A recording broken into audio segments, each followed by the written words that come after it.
Picture this, you're a medieval king, surrounded by knights, courtiers, guards of power. But the one person who can destroy your reputation is dancing around in bells and motley, calling you fat to your face. The Jester. He wore bells on his hat, bright motley clothes, and a grin that never quite reached his eyes. Most people laughed at him. The wise ones were too busy watching their backs. He's not just cracking jokes. He's watching, listening, whispering secrets, spilling tea in rhyme. Because beneath that painted smile is a mind sharper than any sword. And in a world where everyone feared the crown, the Jester laughed at it. He wasn't just the fool. He was the only one who told the truth. Ah, welcome back, dear night owl, curious dreamer, or perfectly accidental insomniac who stumbled here after one too many medieval monk videos. You've arrived once again at the Wandering Storyteller, your soft-spoken guide through history's weirdest corridors. Here, the candles are always flickering, the beds are always warm, and the past is far too dramatic to sleep through. Tonight, our torchlight falls on a figure you've seen before, dancing, smirking, probably falling over dramatically in some movie while a king spits out wine laughing. The Jester, the fool, the walking joke. But here's the first twist. He wasn't the punchline. He was the setup. Most of us imagine the court jester as a harmless clown, the medieval version of a party trick. Someone paid to be silly, make jokes, juggle things, and maybe get hit with a turkey leg now and then. But the reality? Far more fascinating, far more dangerous, and far more clever. See, the Jester held one of the most bizarrely powerful positions in all of medieval society. Because unlike everyone else in the royal court, the Jester had something nobody else could afford: freedom of speech. Let me put it this way. If a nobleman said the king looked like a swollen turnip after dinner, off with his head. If a jester said it in rhyme, wearing bells and doing a cartwheel, instant applause. In a time when kings could have you executed for a bad mood, the Jester danced through court politics with complete immunity, poking at power, mocking authority, and often telling the truth everyone else was too afraid to say. And he got away with it. Not because he was harmless, but because he was useful. Kings needed jesters. Think about it. Who else could tell the monarch they were being an idiot without getting their tongue nailed to a plank? That makes the Jester not just a clown, but a court-sanctioned critic, a psychological pressure valve, a political weapon. The very hat that made him look ridiculous, that motley costume, it was armor, not physical but social. It said, "Don't take me seriously," which of course meant no one saw the dagger behind the joke. Some jesters were writers, others were musicians, actors, dancers, acrobats. But the great ones, they were observers, strategists, masters of timing. They could read a room faster than a knight could draw a sword. They made people laugh, and while the guards were giggling, they snuck truths right under the king's nose. But here's the real trick of the Jester. He made truth sound like nonsense. He could warn the court of disaster through satire. He could comment on corruption through songs. He could shift public opinion without ever making a formal speech, all while giggling like a madman in mismatched shoes. Let's be clear, jesters weren't safe. They danced on a blade. One wrong joke, one misplaced jab, and they could fall out of favor fast. And favor in a royal court is the only thing between you and a very short trip to the dungeon. But until that fall came, the Jester was one of the most uniquely untouchable figures in the medieval world. He could be poor or noble, educated or rustic, funny or brutally sarcastic. But as long as he kept the king entertained and just a little bit humble, he stayed valuable. And sometimes very close to power. Some jesters became royal confidants, trusted advisors. In a few wild cases, they wielded more political influence than generals or bishops. But that story, that's for later. Right now, all I want you to do is forget the Hollywood version. The floppy shoes, the pie to the face, the balloon animals. Actually, medieval balloon animals sound horrifying. We'll unpack that later. Instead, picture this. A man in vibrant patchwork steps into the great hall. Everyone hushes. The king raises an eyebrow, and the Jester begins to speak. Not with jokes, but with truth disguised as laughter. Because behind every giggle, behind every rhyme and riddle and ridiculous hat, there was always a question: who's really the fool here? And with that, the mask begins to slip. The real story begins. Are you still with me? Then follow me deeper into the court. Next, we meet the kings who loved them, feared them, and sometimes used them as weapons. Imagine being the only person in an entire royal court who could roll their eyes at the king, and not only survive but get paid for it. Now imagine doing that in front of everybody, the nobles, the bishops, the generals, and having the king laugh. That's not comedy, that's power. The medieval jester had something no one else in the entire court could claim: the king's unfiltered ear, and sometimes his blackened, guilt-ridden conscience. Sure, the jester came dressed in bells and bright motley, but behind the costume was a cunning mind trained in survival, persuasion, and very selective honesty. Let's set the stage. You're in a medieval throne room. The air smells like wax and ambition. There are courtiers flattering each other with words so fake you could bottle them as perfume. Every sentence is rehearsed, every bow calculated. And the king? He's drowning in flattery. That's where the jester struts in backwards, probably, with a lute, a limp, or an insult. Everyone holds their breath, and the jester opens his mouth. Your Majesty, your new beard is a marvel. It hides your double chin perfectly. Gasps. Silence. A dagger twitches in some duke's sheath. The king? He laughs. Because this isn't rebellion. This is relief. See, monarchs were surrounded by fear. People said what they wanted to hear. But the jester? The jester was a loophole in the system. He could say the truth and make it funny. He was, essentially, the king's favorite weapon. A tool to expose hypocrisy, deflate ego, and check power, all wrapped in a jingle-hatted package. Let's talk about why this worked. A well-timed joke hit harder than a royal decree. When the court was tense, after a botched alliance, a lost war, a bishop's scandal, the jester could turn whispers into laughter, fear into farce. And laughter, my friend, is the oldest disinfectant. Jesters weren't just amusing, they were strategic. They lightened the mood when the court got heavy, distracted visiting nobles, and soothed kings with wit when reality got too sharp. And if the truth slipped in by accident, or more likely on purpose, well, who could be mad at a fool? Some jesters weren't just entertainers, they were advisors, trusted ones. Henry VIII, yes, that Henry, had a jester named Will Somers. Not only did he survive the reign of one of the most temperamental kings in English history, but he remained at court through 4 royal wives, 1 reformation, and enough beheadings to make a Game of Thrones writer blush. Will could mock Henry's weight, his marriages, his wars, and still be invited back to dinner. In fact, when Henry was ill, it was Will who sat beside him. Not the generals, not the priests, the jester. There's a quiet truth there. Even the most powerful people crave someone who isn't afraid of them. Jesters also served as pressure valves in tense political situations.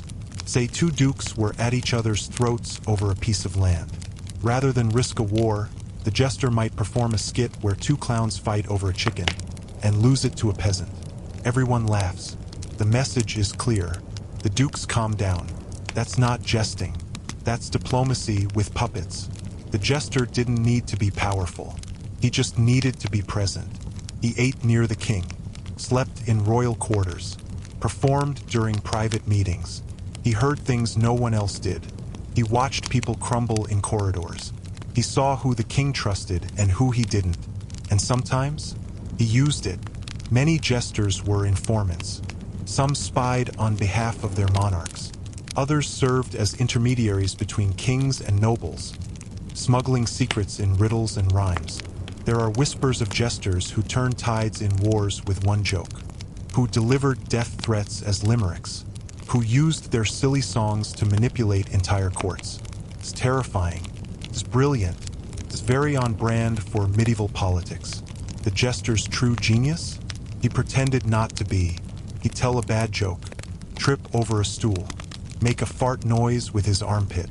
And while everyone laughed, he'd be reading faces, noting alliances, testing limits. It was camouflage. It was survival. Because while jesters had power, they also walked a very sharp, very wobbly line. One wrong joke, one misjudged jab, and they were gone, banished, imprisoned, or worse. There are records of jesters being whipped, exiled, and in a few cases, executed. Sometimes the king's patience ran out. Sometimes the laughter turned on them. But while they lasted, they were more than tolerated. They were protected. The jester was the king's tool, his shadow conscience, his late-night therapist in a funny hat. So the next time someone says, "Oh, he's just a clown," remind them that clown had the king's ear. He was the only one allowed to break the rules because he knew them better than anyone else. In the next chapter of our Midnight Tale, we go deeper. Because if you think jesters were brave for what they said, wait till you hear about what they knew. Whispers in corridors. Secrets slipped through song. The dangerous line between foolery and espionage. Section 3. License to mock is coming. Now roll over, fluff your pillow, and prepare for tales that would have gotten anyone else locked in the dungeon. Except the fool. The fool just got applause. Picture this: you're a noble. Rich robes, a feather in your hat, probably some gout. You arrive at court, bow deeply to the king, and say something like, "Your Majesty, you are the sun and the moon, and possibly also the stars." Everyone nods solemnly. You did well. You lived to flatter another day. Now picture the jester. He walks in, juggling pears, trips on purpose, and then says, "The only thing bigger than the king's appetite is his horse's backside." The entire room gasps, and then the king laughs so hard he nearly drops his scepter. This, dear listener, is what we call immunity with style. Jesters were given an unofficial license to mock. They could say things no one else dared to whisper in their journals. They mocked royalty. They mimicked bishops. They turned entire policies into punchlines. And somehow they survived to do it again tomorrow. Let's explore the magical and occasionally terrifying boundaries of what jesters could say and how they got away with it.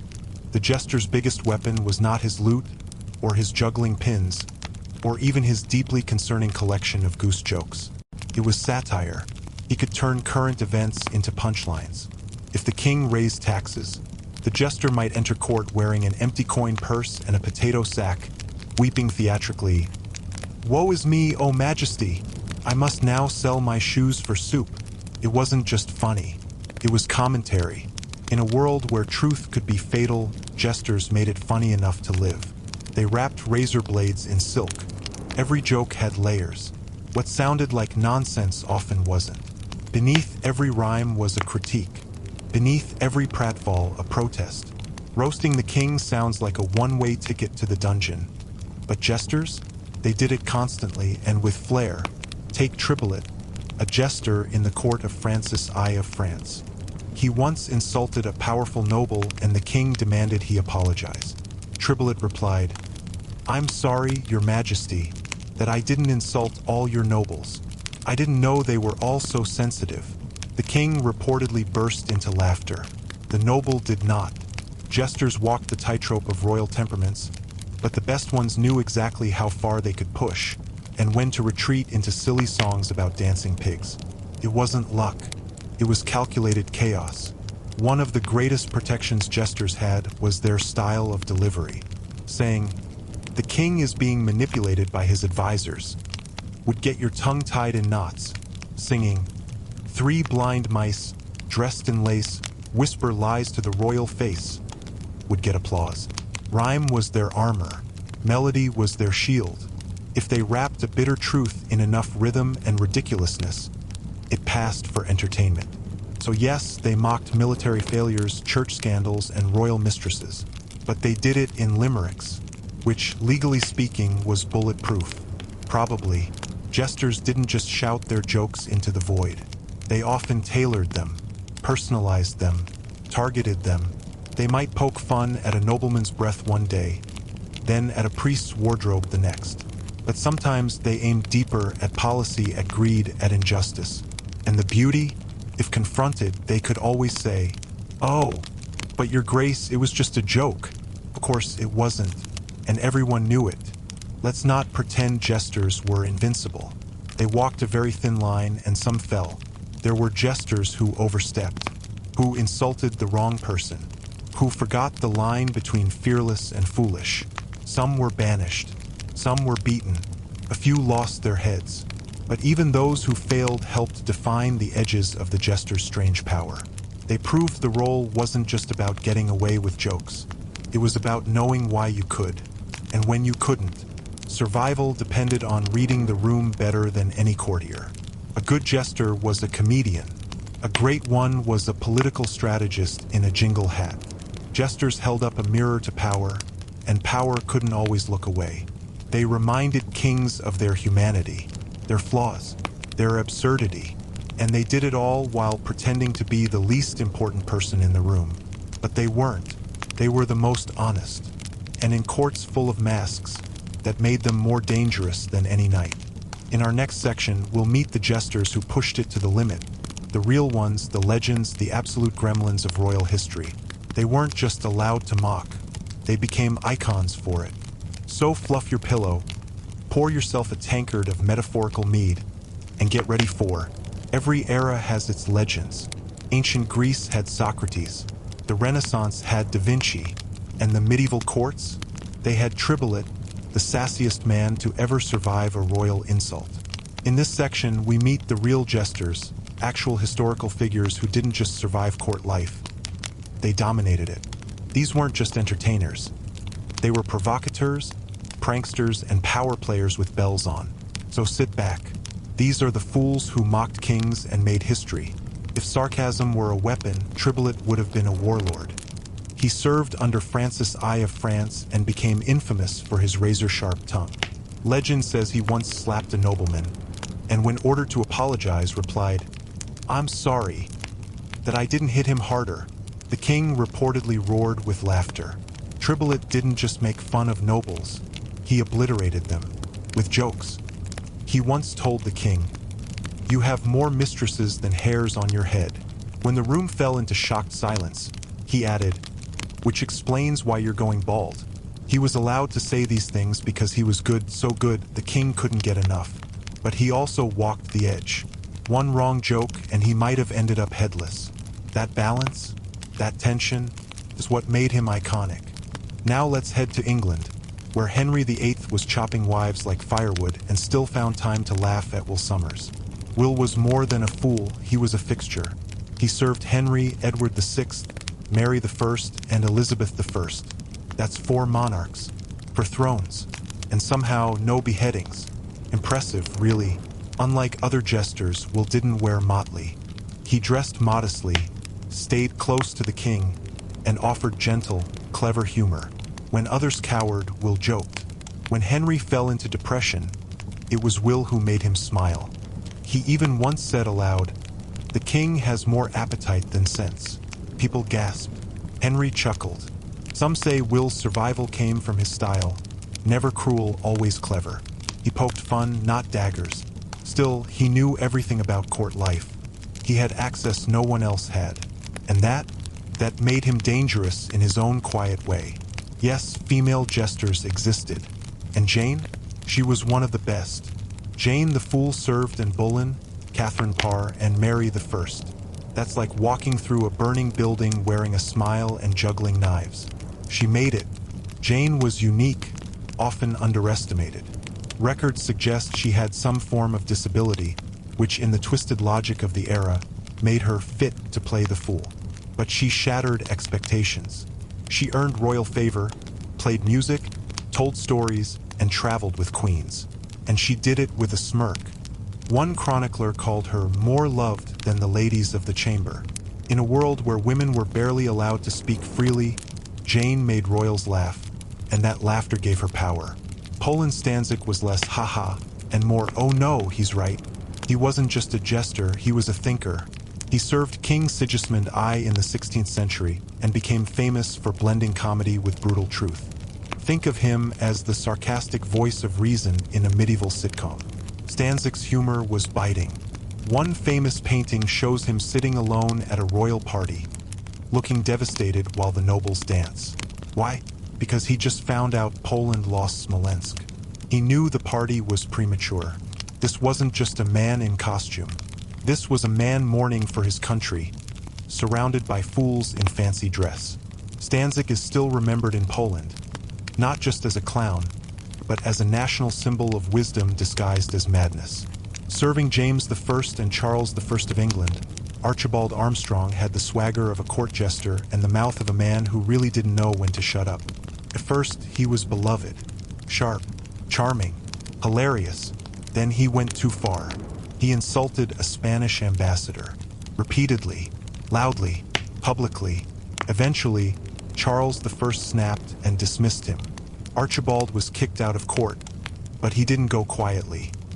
He published a book called A Banquet of Jests. So even when fired, he kept joking. Iconic. His story is a cautionary tale. Jesters could say a lot, but not anything. The line was there, just often invisible, until you crossed it. These were the jesters who made history blink, who mocked and danced and survived. They weren't side characters. They were lightning rods, mirrors, whispers in the king's ear, and they remind us that sometimes the smartest man in the room is the one everyone thinks is a joke. Next time, what happens when you joke too much? We're stepping into the danger zone, where jesters pushed too far, laughed too loudly, and ended up in dungeons. Section 5, Sharp Tongues, Sharper Consequences. Coming up next, and it's going to sting. So grab your goblet, dim the torchlight, and get ready to tiptoe across the edge of a very sharp punchline. Ah yes, we've met the bold, the brilliant, the jesters who mocked kings and somehow kept their heads attached. But tonight, dear listener, we descend into the less funny corner of history. This is the part where the laughter stops. Or rather, where the laughter keeps going a bit too long and someone winds up in a dungeon. Because while jesters were granted unusual freedoms, those freedoms came with invisible tripwires. Step too far, insult the wrong person, misread the royal mood, and that motley costume won't protect you. This section is about the falls, the failures, the fools who flew too close to the crown. Imagine you're a jester. You've just made the entire court roar with laughter. The queen's mascara is running. The bishop is wheezing. The king claps you on the back and calls you, "My little imp." So you push it. One more joke, a spicy one, a little jab about the king's questionable military strategy. The room falls silent. The king's smile doesn't reach his eyes. The next morning, you're in the stocks. Or worse, you vanished like last year's wine budget. Jesters had freedom of speech, but not freedom from consequences.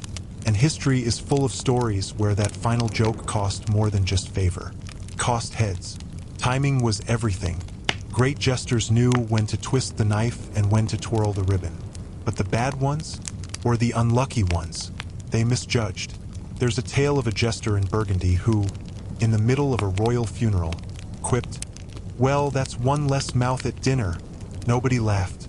He was promptly imprisoned and allegedly had to spend a week cleaning chamber pots before being pardoned. In another case, a fool made a joke about a noble's wife, who just so happened to be the king's cousin. He was banished so fast, his bells were still ringing when the gates closed. While full-on executions of jesters were rare, they did happen, especially when a joke was interpreted not as humor, but as treason. One account tells of a jester who impersonated a king during a masquerade ball and made drunken proclamations mocking foreign alliances. First, everyone laughed. Then someone told the king. The next day, the jester retired, permanently. In highly charged political environments, even jesters weren't immune to accusations of sedition. A clever verse could be twisted into conspiracy. A song could become a coded message. And if someone powerful wanted you gone, all they needed was an excuse. Court life was a nest of snakes. Jesters weren't just trying to please the monarch. They had to navigate jealous nobles, snobby advisors, and rival entertainers, all hoping they'd slip. Many jesters were sabotaged, framed, set up to fail. A rival could whisper, "Did you hear what the fool said about your daughter?" And just like that, a harmless pun becomes a political scandal. Even when jesters did survive, some were stripped of their titles, tossed into minor courts, or forced into humiliating apologies. Royal forgiveness was never guaranteed, and court memory was long. Sometimes jesters were punished not because they went too far, but because they got too close to the truth. A jester in a German court once performed a play portraying corrupt ministers stealing from the treasury. Everyone laughed, until an audit revealed it was actually happening. The ministers panicked. The jester vanished. It wasn't the joke that did him in, it was the accuracy. Jesters who made power uncomfortable were rarely rewarded. They were tolerated until they weren't. For every famous jester, there were dozens, maybe hundreds, who didn't survive the job. They left no diaries, no paintings, no stories passed down in rhyme. Some were hired and fired within weeks. Others were scapegoats for royal failure. Why is the king angry? Oh, must be the fool's fault. These jesters remind us the role wasn't glamorous. It was dangerous, unstable, and deeply political. And while the survivors earned applause, the fallen earned silence. Being a jester meant living in constant performance. You had to be on, always. A good day, you made the king laugh. You were rewarded with wine and gold. A bad day, you guessed the mood wrong. You made a joke that hit too hard. You stared at the stone ceiling of your cell and wondered how fast a joke can become a crime. Imagine the pressure, the mental strain, the balancing act of pleasing and provoking, of being both mirror and mask. It was an art, but it was also a gamble. Every single day. As the role of the jester began to fade in the late medieval period, many were quietly retired, replaced by poets, playwrights, and diplomats. Some went mad. Others vanished into traveling troops.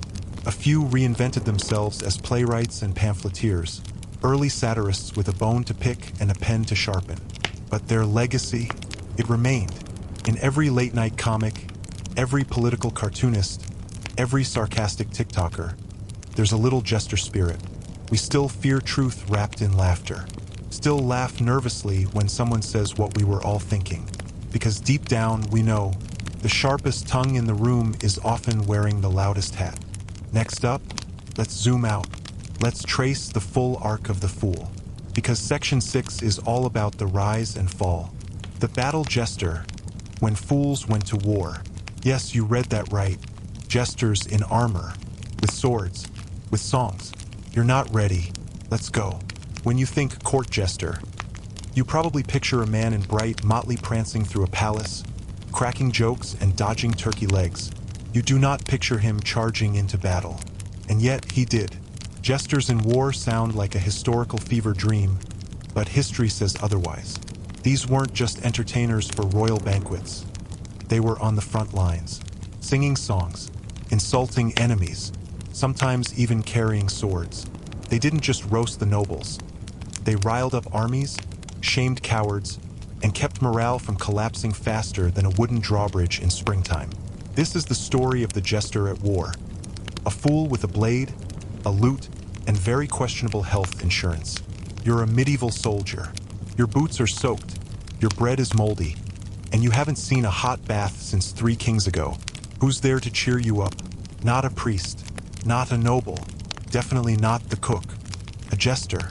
Battlefield jesters weren't just for kings. They traveled with entire armies. And their job? Keep morale up. Tell dirty jokes. Mock the enemy. Make the terrified men around you forget, just for a second, that they might die screaming under a hail of arrows. They juggled. They sang. They played drums and made fart noises. It was chaos. And it worked.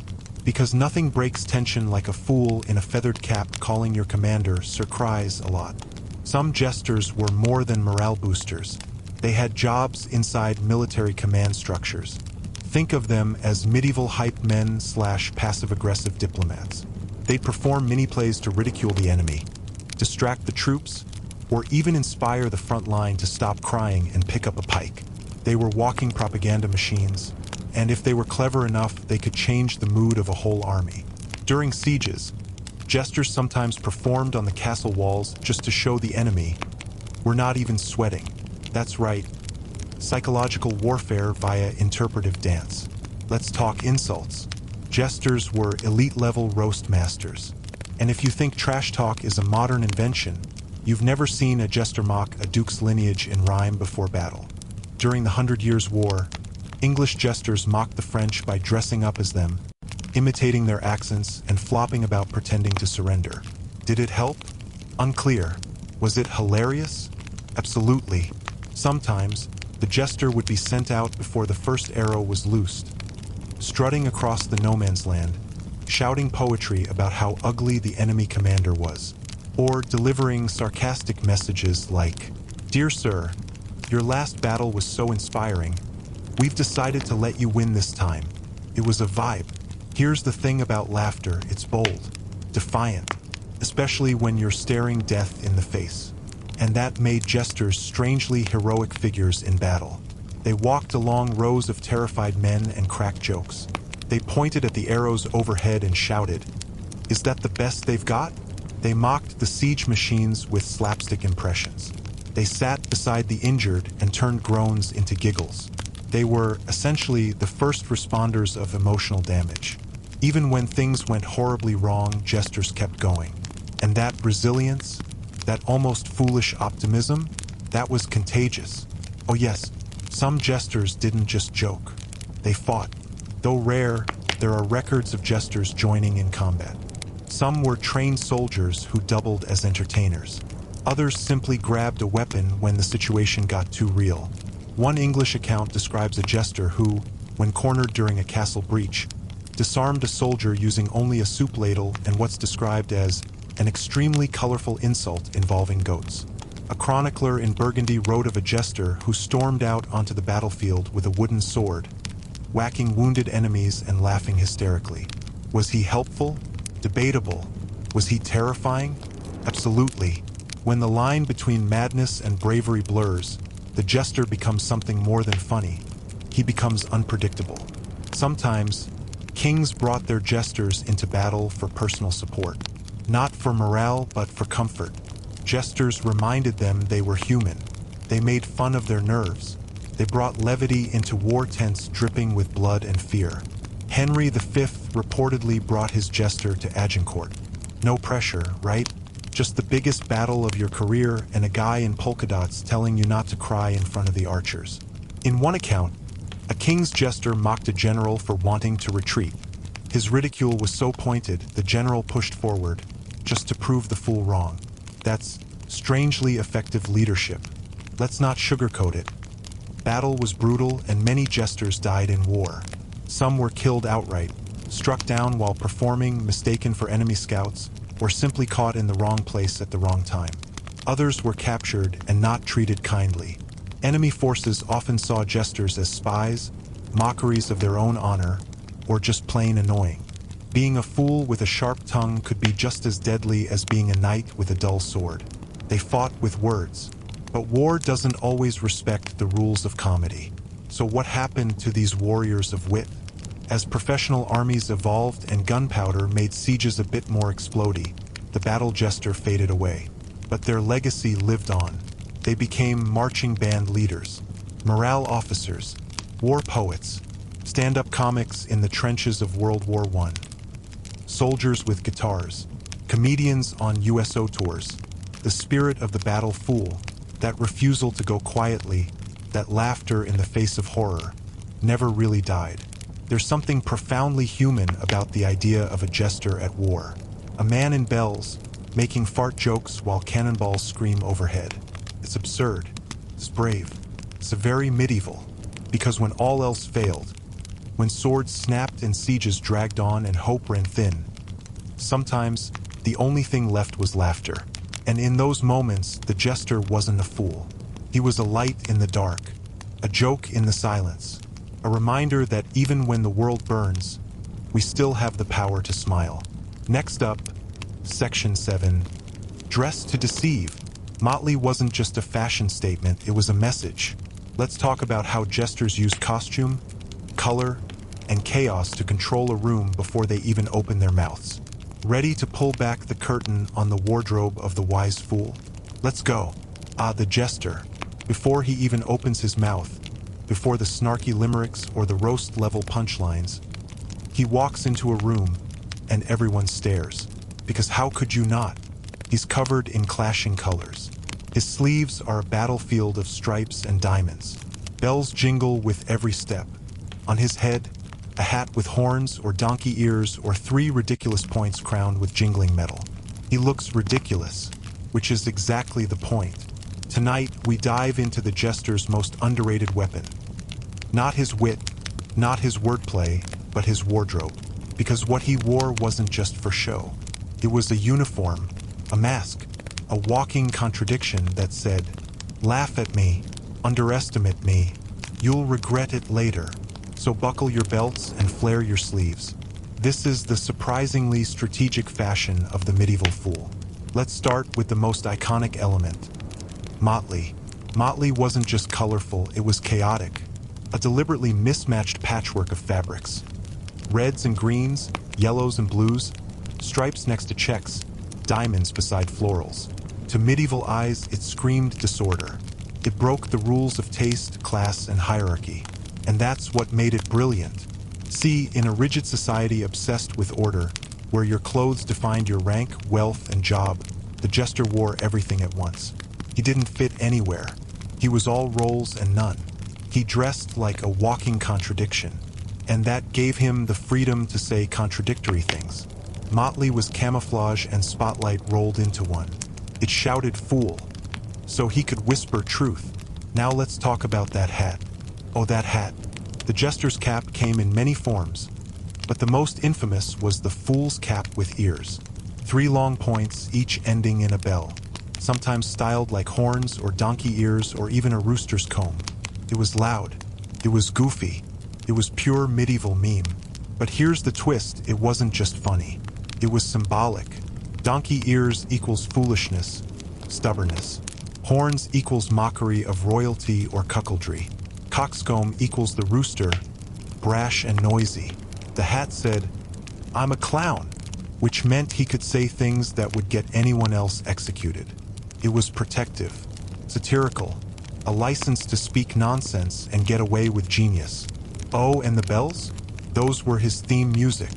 He couldn't sneak up on anyone, sure, but he didn't need to. The point was to be heard. Always. Jesters didn't just dress colorfully. They dressed to mock court fashion. If nobles wore long robes, jesters wore short tunics. If the trend was pointy shoes, they wore ones so long they curled like cinnamon rolls. They took royal fashion, exaggerated it, and parroted it in real time. It was performance art. In wool, there are even illustrations of jesters wearing mock crowns, tiny scepters, and robes stitched together like Franken fashion. One wore a fake bishop stole and called himself His Royal Fulliness. He wasn't just clowning, he was calling out. Imagine showing up to court dressed like your boss. But worse, and doing it with bells. Bold. Some jesters wore painted faces or masks, not always for comedy, but for transformation. In carnivals or court masks, they might appear as devils, animals, or gods. Their masks gave them extra license to say wild things because now they weren't just the jester. They were fate or death or the voice of the people. One German jester was known to paint a wide smile on his face and speak only in riddles. The mask, the smile, the nonsense. It was unsettling and unforgettable. This wasn't just dress-up. It was psychological warfare. Let's dig into the jester's bag of tricks, literally. The merit. A scepter with a carved jester head, often a mini version of himself, like carrying around your own roast doll. Props. Bladder on a stick. Yes, you read that right. Wooden swords, puppets, tambourines, even fake scrolls that declared nonsense laws. Miniature instruments. Jesters loved lutes, flutes, drums, and anything else they could loudly abuse. Everything had a purpose. Every item was a joke waiting to happen. And often they used their accessories to flip the script on their target. Imagine a courtier giving a long-winded speech, and the jester interrupts by blowing a tiny horn and shouting, "Behold, the world's sleepiest trumpet solo." Jesters didn't follow gender norms either. Some performed in drag. Others exaggerated masculinity or femininity to mock the rigid roles forced on everyone else. It wasn't just for laughs, it was a statement. In courts where strict behavior was demanded, Jesters broke the mold on purpose. Their clothing said, "I don't play by your rules." They could question gender, class, and power dynamics, all while pretending to be harmless. Fashion, in their hands, was revolution disguised as ridiculousness. Let's talk psychology. Why did dressing like a buffoon protect the jester? Because it disarmed people. The motley costume told everyone, "I'm not a threat."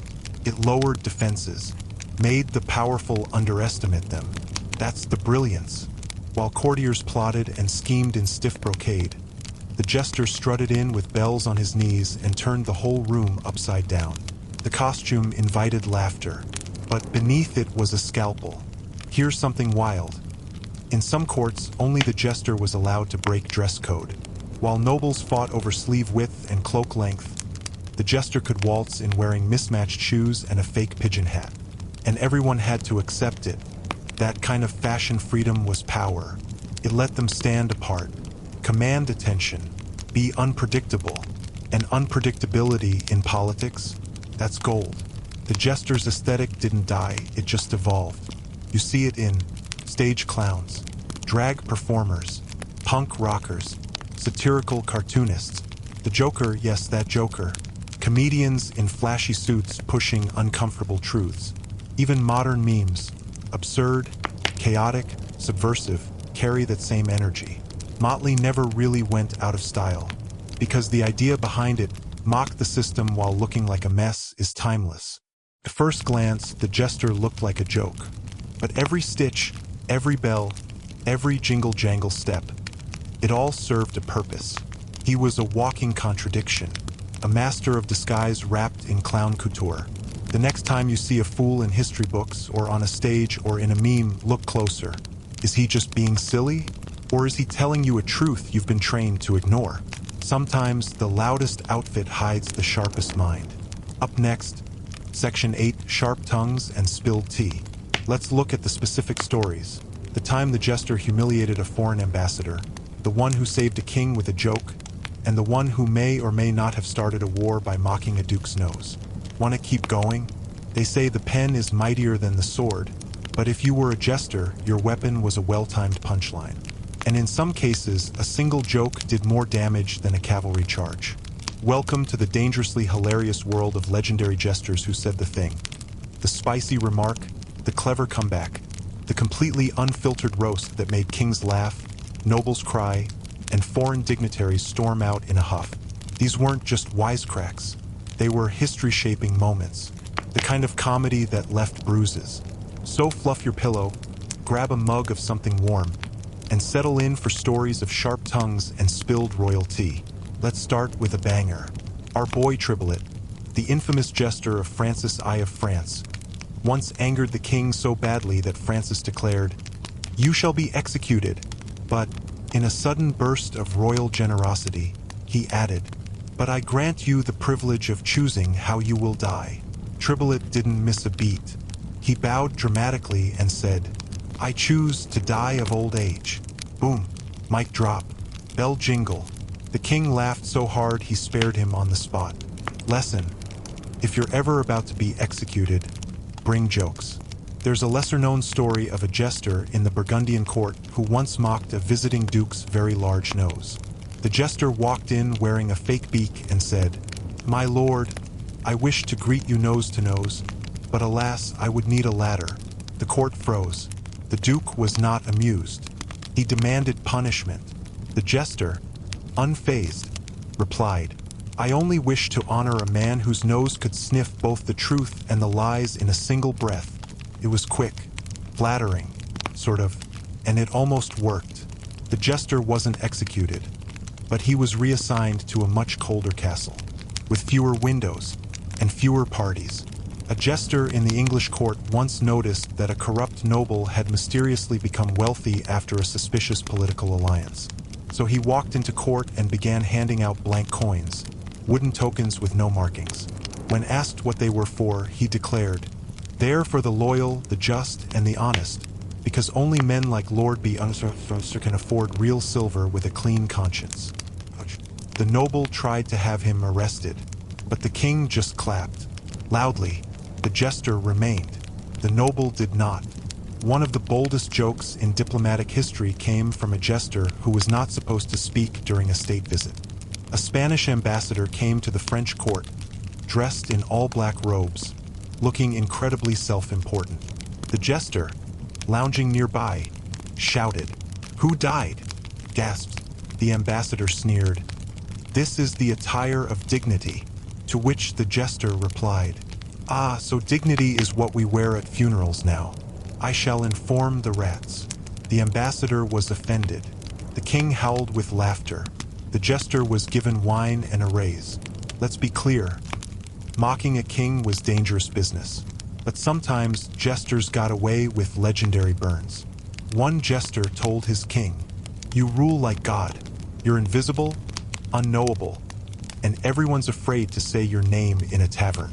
Another sang, "3 wars, 2 debts, and 1 empty vault.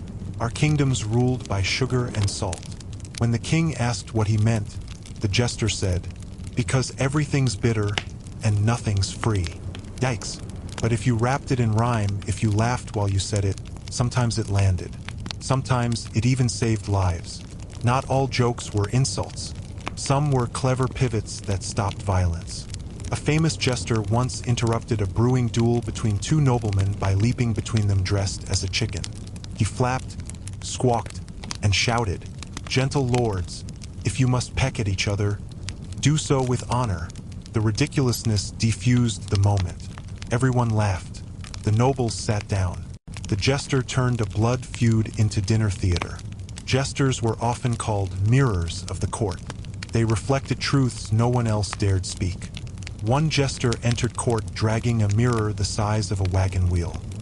He held it up to each noble and whispered their rumored sins into their own reflections.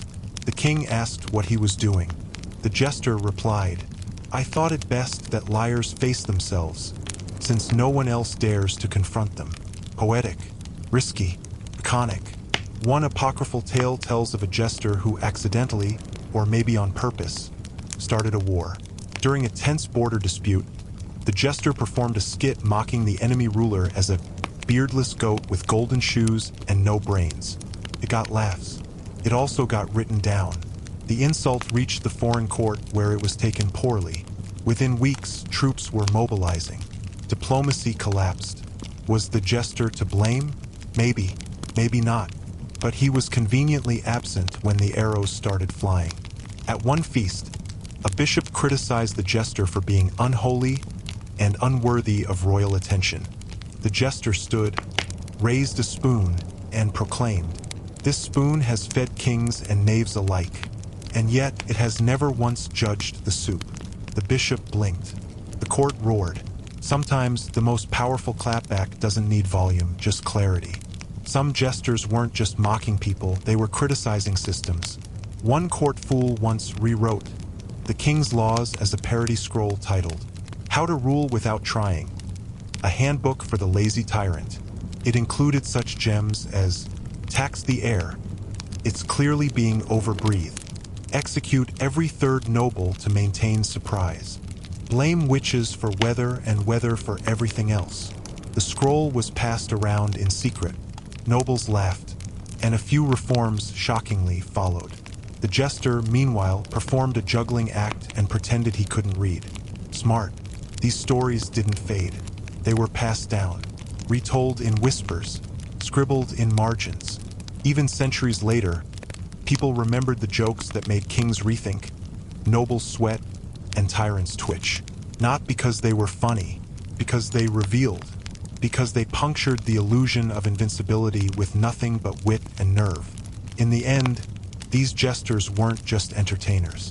They were archivists of human weakness, chroniclers of royal absurdity, comedians with consequences. They made the powerful laugh, and in doing so, made them human. And sometimes they didn't just survive their sharp tongues. They thrived because of them. Coming up next, Section 9. Girl, you jestin'? That's right. It's time to talk about the women who did this job and did it fabulously. Fierce, funny, and almost entirely erased from history. We're bringing them back. You in? Let's talk about the fools history tried to forget.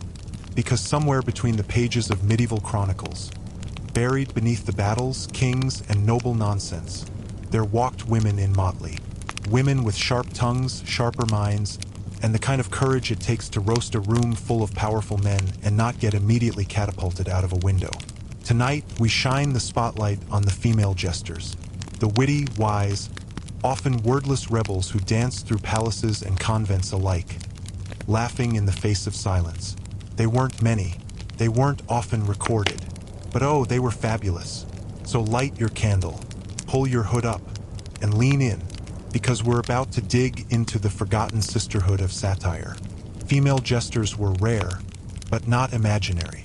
They were known by many names: fools, dames of mirth, singing women, dancers, minstrels, jokestresses. Yes, that's real. And sometimes just that one girl who won't shut up but somehow still has a job. They performed in royal courts, noble houses, and sometimes convents. Some sang, some mimed, some cracked jokes with devastating precision. Others simply existed in defiance of every expectation placed on women at the time. They were entertainers, but also confidants, observers, survivors, and despite what dusty old records claim, they were feared. Let's start with the most famous of the bunch, Jane the Fool. Jane served multiple queens in Tudor England, and Boleyn, Catherine Parr, and Mary I. That's like working for Beyoncé, Rihanna, and Lady Gaga back-to-back. She wore the jester's outfit. She traveled with the royal family. And she had enough influence to survive the chaos of the Tudor court without losing her head or her voice.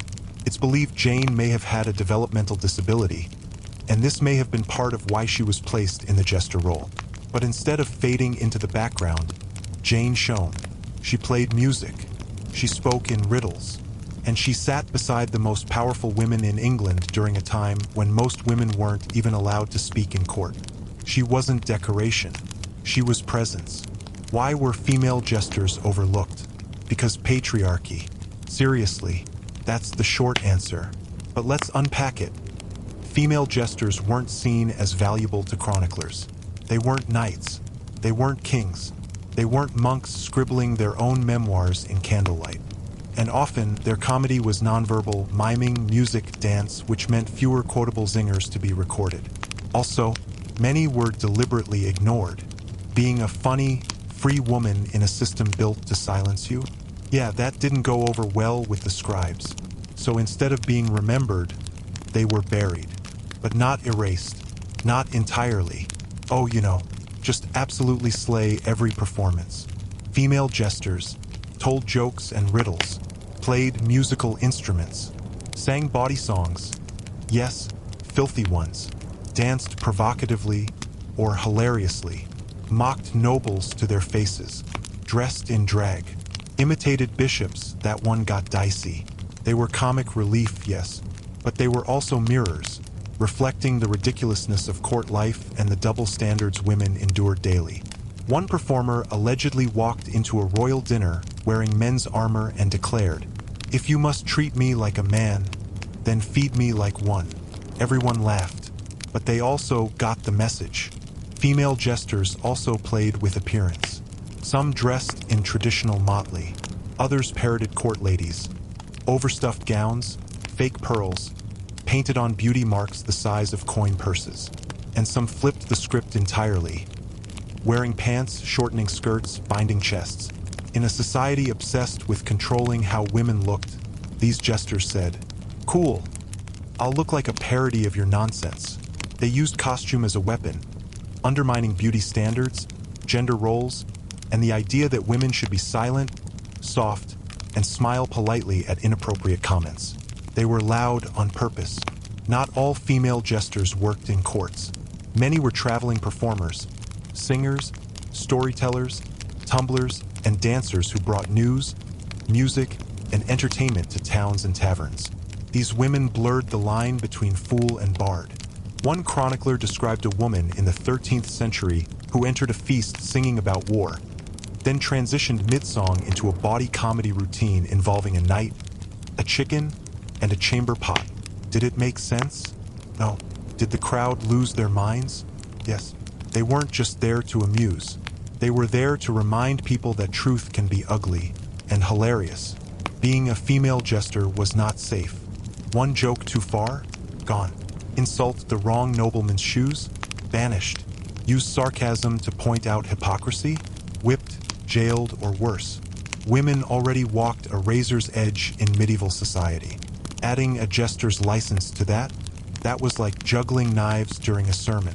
And yet they did it anyway, because sometimes making people laugh was the only way to be heard. And jesters weren't just laughing at power, they were surviving it. Imagine being the only woman in a room full of nobles, and having more freedom than any of them. That's what the jester's role could do. It unshackled expectations. It allowed women to break rules without punishment, at least for a little while. It was a mask, yes, but also a mirror. When a woman made fun of marriage or war or kings or priests, it hit differently. Because deep down, people knew she wasn't just joking. She was telling the truth. Believe it or not, even nuns got in on the jester game. Some convents had their own fools, women who played the role of holy clown to mock pride and teach humility. They'd interrupt services, pretend to be saints, or perform demonic possession skits to highlight spiritual absurdities. It was performance as prayer, rebellion as reflection, satire as sacred. Even within the walls of silence, laughter found a voice. Because when we talk about power, about history, about resistance, we can't leave out the women who laughed in the middle of it all. Female jesters were historians of hypocrisy, therapists in disguise, protesters with punchlines, survivors with style. They danced through courts and chaos alike, speaking truth not just to power, but to the people sitting quietly beneath it. They may not have been many, but they were mighty. Today, we see echoes of these women everywhere. Comedians on stage, drag kings and queens, activists with slogans so clever they go viral. Women who walk into rooms and own the silence with a smirk. That's the spirit of the female jester.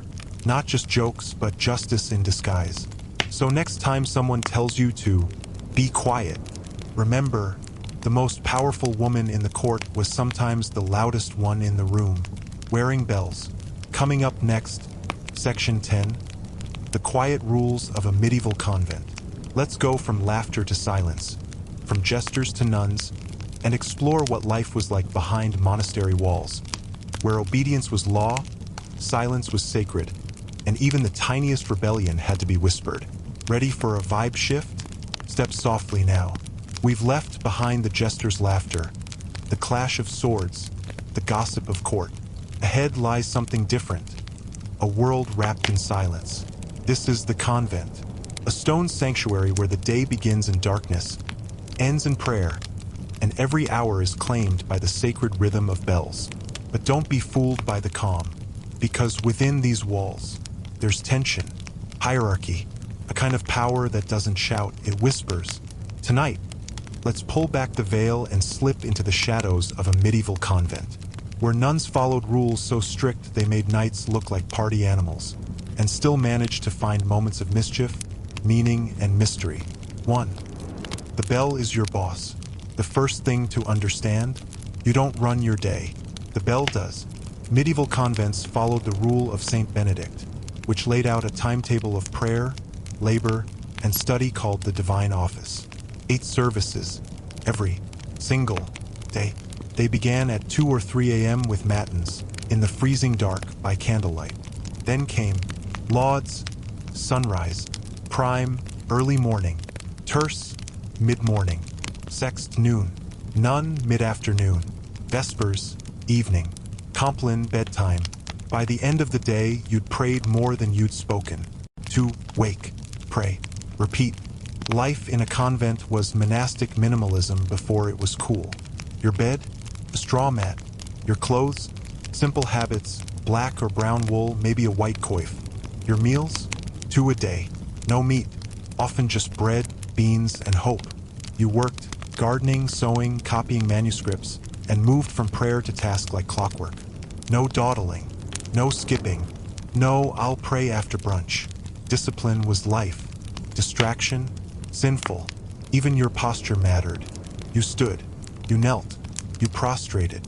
Every movement was part of the ritual. 3. Education, actually. Here's a twist. Convents were centers of learning, especially for noble girls. Many young women entered as children to be educated. They learned Latin, scripture, music, herbal medicine, and manuscript illumination.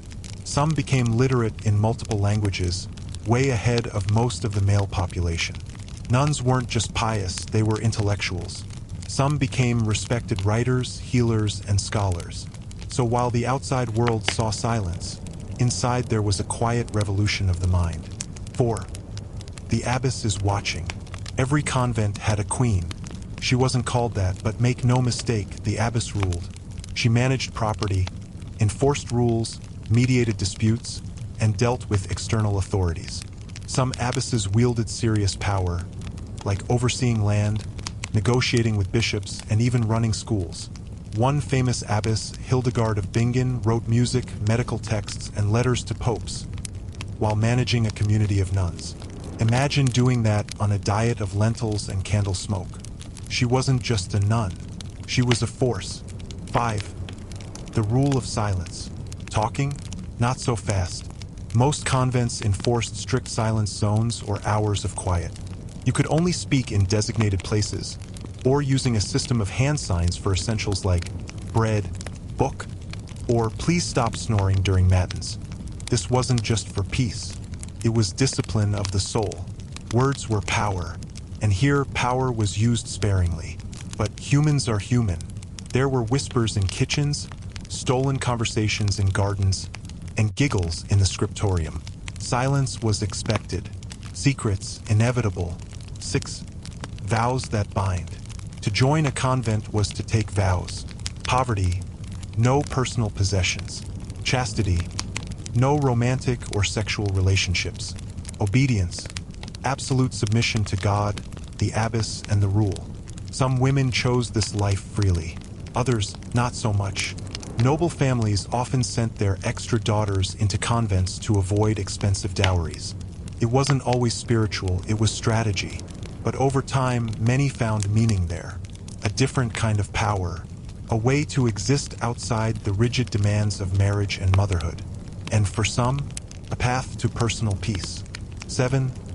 Work and worship. Convent life wasn't all prayer. You worked, you grew food, brewed ale, tended herbs, made candles and ink, copied books by hand, wove clothes. Some convents had their own economies, producing goods sold to nearby villages. They were self-sufficient, organized, and often more stable than the chaotic kingdoms outside. When kings were fighting over thrones, the nuns were fermenting cabbage and illuminating psalms. Honestly, a vibe. 8. Emotion and rebellion. Even in silence, emotions stirred. Friendships bloomed. Rivalries formed. Letters were exchanged with family, and sometimes forbidden admirers. One nun wrote in her diary, "I am silent, but my heart burns. The walls do not stop my thoughts." Oof. There were stories of secret escape attempts, midnight trysts, and longings for lives not chosen. But there were also moments of joy, laughter in the garden, music in the chapel, peace in shared prayer. The convent was not a prison. It was a paradox. Strict rules, soft hearts. 9. Voices in the dark. Music was everywhere. Gregorian chants, hymns, antiphons. Nuns sang together daily, voices weaving through stone halls like smoke. They sang to heal, to focus, to honor the divine. Some composed original music like Hildegard of Bingen, whose ethereal compositions still survive. In a world that silenced women, the convent gave them one place to raise their voices in harmony. 10. Why they chose it. We tend to imagine convent life as oppressive. But for many women, it was freedom from forced marriages, dangerous childbirth, or abusive homes. It was a choice in a world with very few. It allowed for education, sisterhood, purpose. And yes, sometimes rebellion, quiet but real. One nun famously refused to return to her noble family, saying, "I have found more truth in silence than I ever did in courtly flattery." Mic drop. Gently. Still a convent. Final reflection. The sacred stillness. The convent was not loud. It didn't shake the world with revolutions or sword fights, but in its stillness, it held something profound: discipline, devotion, and the quiet strength of women who chose their own path, even when that path was paved with prayer and silence. Behind those heavy wooden doors, history was still being made, just without applause. Next up, Section 11, The Fall of the Fool. Let's return to the Jester's world and explore how this powerful, untouchable figure faded into memory. What changed? Who replaced them? And why did the fool go quiet? Wanna continue? So, we've danced with the Jesters, laughed at their madness, admired their mind games, watched them toe the line between comedy and chaos. But here's the truth. Eventually, they vanished. Not all at once, not with a bang, but slowly, subtly. The sound of the Jester's bells faded from the court halls, replaced by powdered wigs, stiff collars, and very serious men who preferred diplomacy over roast sessions. Tonight, we answer a solemn, slippery question. Why did the fool disappear? Spoiler, it wasn't just fashion. It was fear, politics, pride, and the fact that sometimes power no longer wants to be laughed at. 1. The long, slow goodbye. The decline of the Jester wasn't a sudden purge. It was a slow fade, like a candle burning down in a drafty hallway. By the late 1600s, most European courts had no official fool. Those who remained were elderly relics, kept around as curiosities or living nostalgia. The golden age of court jesters had passed. But why? Let's break it down. 2. The rise of the professional court. Royal courts got fancier. Gone were the chaotic medieval banquets. Now it was all about decorum, etiquette manuals, symmetrical gardens, forks. Renaissance ideals turned rulers into philosopher kings, and they preferred poets, scholars, and painters over pranksters. Suddenly, satire was crass, slapstick was vulgar, and rhyming jokes about royal trousers? Very passé. The court became an opera stage, and the jester? Out of tune. 3. More surveillance, less satire. As royal states centralized power, they also tightened control over speech. Censorship rose. Sedition laws expanded. Printing presses were watched. Whispers were punishable. In this environment, a jester's freedom, even when disguised as humor, wasn't just uncomfortable. It was risky. Kings didn't want to be called fools, even in rhyme. Queens didn't want their marriages turned into punchlines. Nobles didn't want their secrets sung during dinner. So the fool's greatest power, truth-telling, became a liability. And liabilities? They don't last long in court. For poets replaced fools. Ironically, the fool's voice didn't disappear. It just got new clothes. Instead of jesters juggling truths, poets and playwrights stepped in.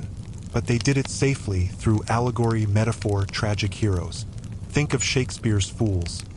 Witty, clever, critical, but fictional.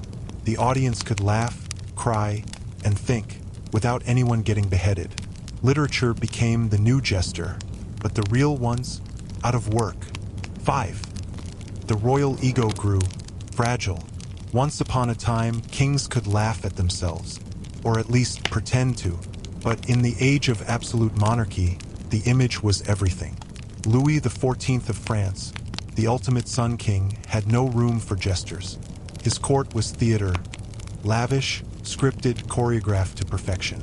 There was no space for improvisation, no permission for mockery, and certainly no one allowed to say, "Hey, Your Majesty, maybe you're being ridiculous." Not unless they wanted to relocate to the dungeon. 6. Jesters became too expensive. Another reason jesters disappeared? Budget cuts. As kingdoms turned into bureaucracies, royal expenses were scrutinized.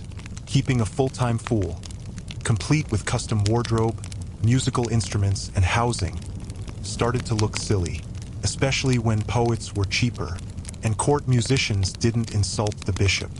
Kings started asking, "Why am I feeding a guy who makes fun of my nose?" The accountant's answer, "You probably shouldn't." 7. Entertainment moved to the masses. The Renaissance and Enlightenment sparked a cultural explosion. Public theaters, town criers, Printed satire, puppet shows, traveling comedians. The jester spirit moved to the streets. Now anyone could laugh at the king from a distance. The fool was no longer locked in court. He was at the tavern, in the playhouse, on the pamphlet, or hiding behind a pen name. Jester energy got democratized, which was great for comedy, bad for job security. 8. From fool to ghost. As the official jester role faded, stories of them became ghostly. They turned into legends, caricatures, cautionary tales. Whispers of the jester who insulted a queen and lived. The fool who sang a kingdom into rebellion.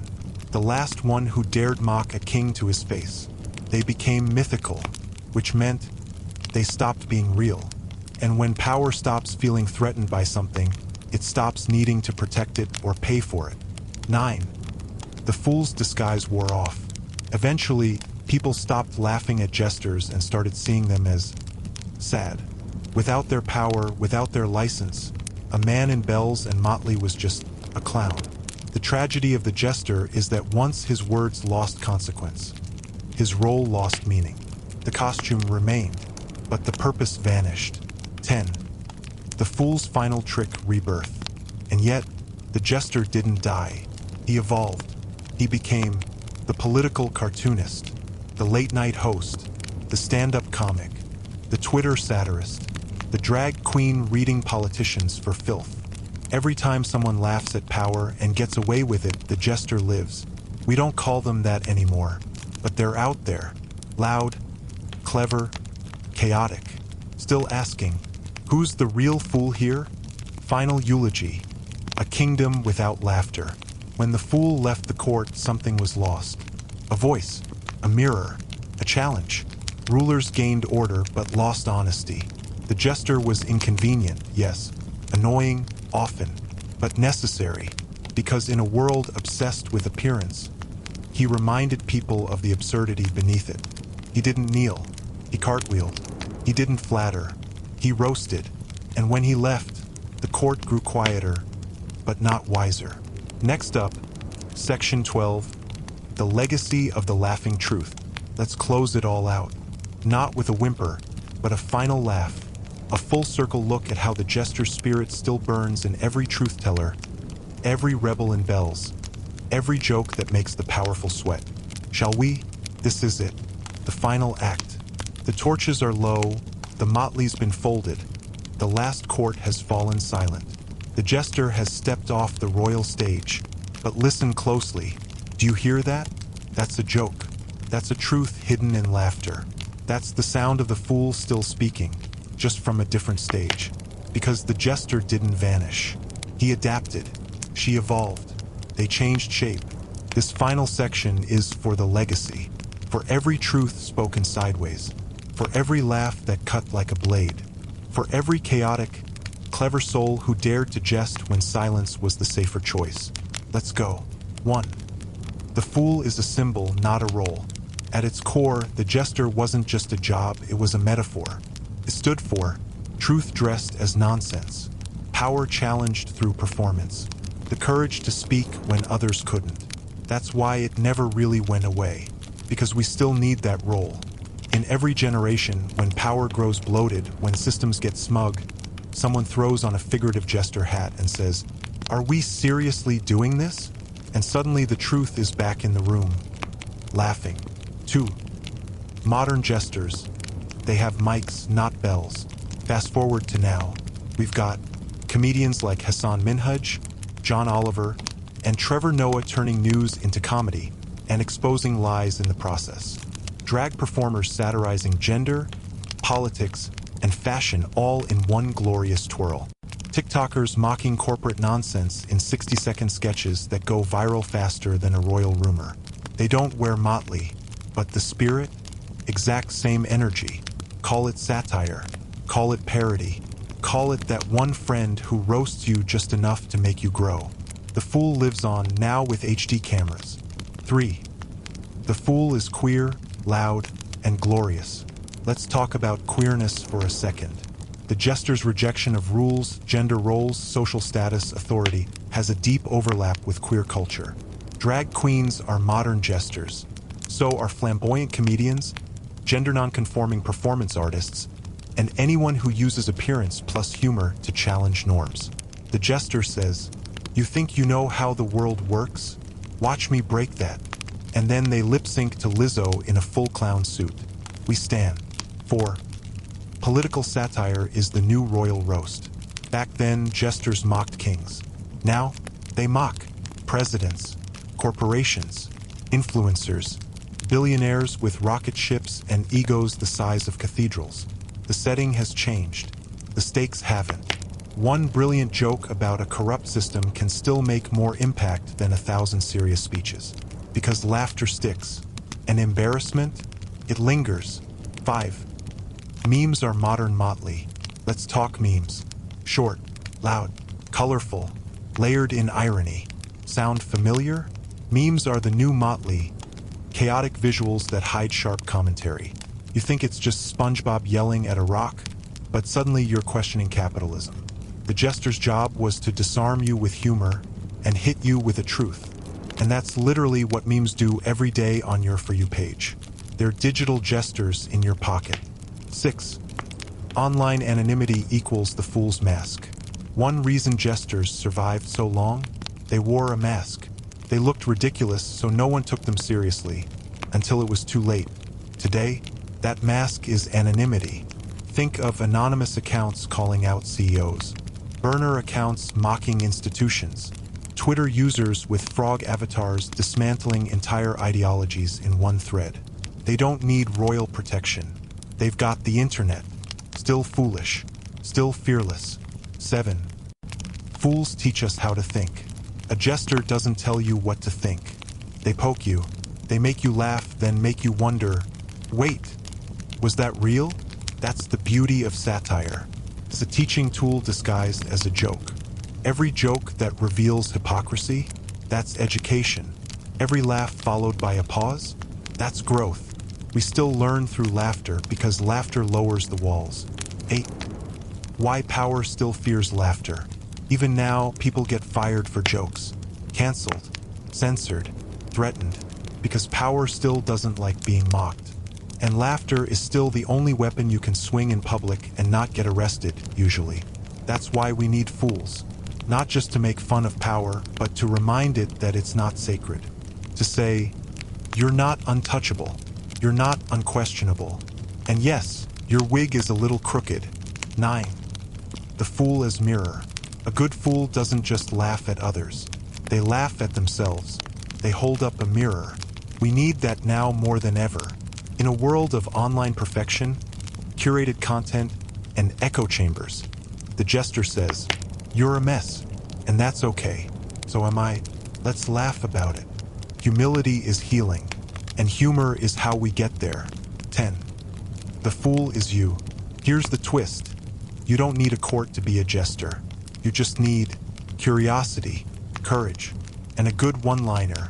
The next time you call out injustice with a meme, the next time you roast your boss, safely, in a group chat, the next time you say what everyone else is afraid to with a wink, that's the Jester speaking through you.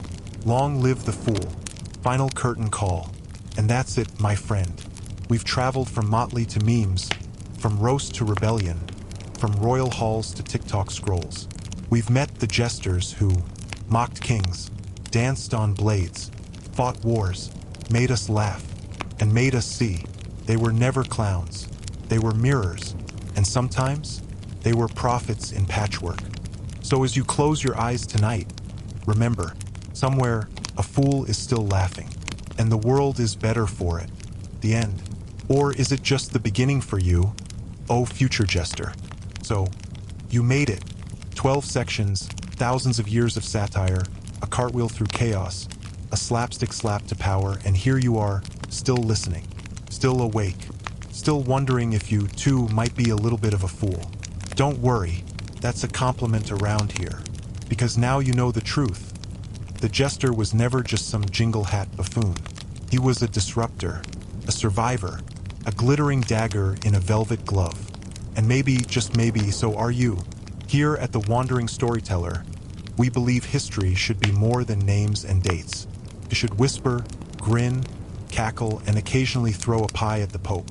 So if you've enjoyed the ride, if you've learned something, laughed once, or whispered, "Wait, what?" into the dark, then you, dear listener, are officially one of us. And if you want more of this strange, sleepy, slightly unhinged journey through time, subscribe, click the button, ring the bell, make a Jester somewhere proud.